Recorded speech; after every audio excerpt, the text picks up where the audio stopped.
Prehistory, Stone Age, Bronze Age, and Iron Age lesson. Read aloud, The Hunt That Changed Everything.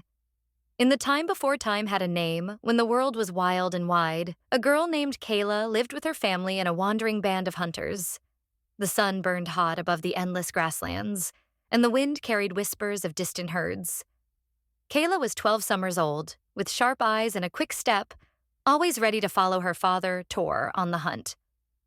They were nomads, moving with the seasons, chasing deer and gathering berries wherever the earth offered them. Life was a rhythm of walking, hunting, and resting under the stars. One day, as the band tracked a herd of antelope, Kayla noticed something strange. Near a winding river, the grass grew taller and thicker, dotted with golden patches of wild wheat. She knelt, running her fingers through the stalks. "Father," she called, "why does the grass here look so full?"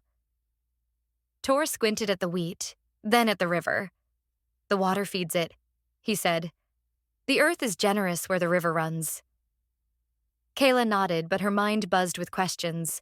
They picked some of the wheat heads, chewing the tough grains. It wasn't much, but it filled their bellies when the hunt failed. Days turned to weeks, and the herd moved on. But the river stayed, and so did the wheat. Kayla's little brother, Miko, whined as they packed their flint spears and hide blankets to leave. "Why can't we stay?" he asked, kicking a stone. "The water's here." "The wheat's here. I'm tired of walking." Tor laughed. "We follow the animals, Miko."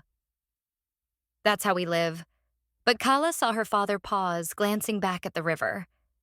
That night, around the fire, the elders argued. "The herds are thinning," one said. "The cold seasons grow longer," said another. Kala whispered to Miko, "What if we didn't have to follow?"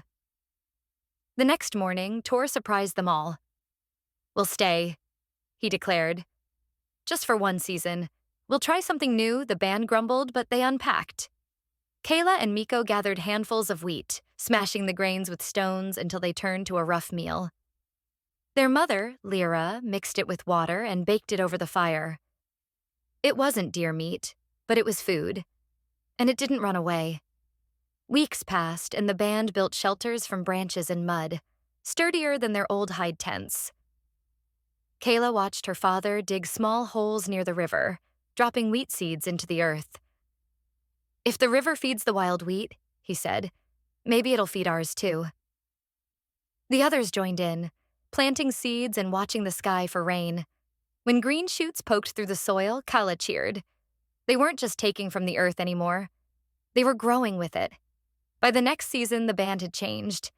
They hunted less and tended their tiny field more. Other wanderers stopped by, trading flint tools for handfuls of wheat.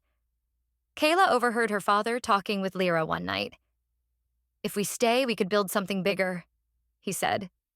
"A place that lasts." Lyra smiled. "A home." Kayla lay awake, staring at the stars. Life wasn't about chasing anymore. It was about staying. The river, the wheat, the seeds. They'd turned her family into something new. She wondered what else they could grow, what else they could become. The world felt different now, and Kayla knew she'd never forget the hunt that led them to